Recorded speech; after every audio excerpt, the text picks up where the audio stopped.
আপনারা হয়তো অনেকেই জানেন, আবার অনেকেই জানেন না। আমার বাসা গ্রামে হওয়ার দৌলতে প্রায় সারা বছর মৌসুমী শাকসবজি বাসায় চাষাবাদ করা হয়। আসসালামু আলাইকুম, আমি Khadija from my page Khadija's food heaven. ছোট বড় আমরা সবাই জানি শাক এবং সবজি আমাদের শরীরের জন্য ঠিক কতটা উপকারী। তাই বাসায় লাগানোর জন্য আমরা কিছু শাক এবং সবজির চারাগাছ কিনতে চলে এসেছি নার্সারিতে।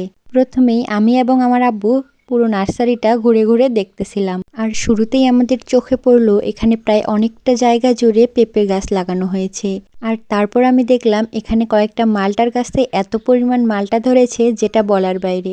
যদিও আমার বাসাতেও একটা মালটার গাছ আছে, তবে এত ফলন হয়নি। এত মালটার ফলন দেখে আমি তো খুশি হয়ে গিয়েছি। আর আমি আব্বুকে বলতেছিলাম এই মালটার চারা নিতে হবে। বাইরেটা আমাদের ঘুরে দেখা হয়ে গিয়েছে, এবারে আমরা যাব ভিতরের দিকে। ভিতরে যাওয়ার শুরুতেই আমরা লক্ষ্য করলাম এখানে বেশ কয়েকজন মহিলা কিছু একটা রোপণ করতেছিল। আর তারা আমাদের জানালো তারা বেগুনের বীজ রোপণ করতেছিল। তো এখানে অসংখ্য বেগুনের বীজ রোপণ করা হচ্ছে, তোমরা তো দেখতেই পাচ্ছ। আর এবার আমরা চলে এলাম একেবারে মূল নার্সারির ভিতরে। আর ভিতরে এসেই আমরা এক অপরূপ দৃশ্য দেখতে পেলাম। বিভিন্ন ধরনের প্রায় লক্ষ লক্ষ চারাগাছ এখানে রোপণ করা হয়েছে। আর এটা দেখতে কতটা সুন্দর ছিল তা বলে বোঝানো সম্ভব নয়। আমরা মূলত আজকে এখানে এসেছি কিছু পেঁপে গাছের চারা নিতে।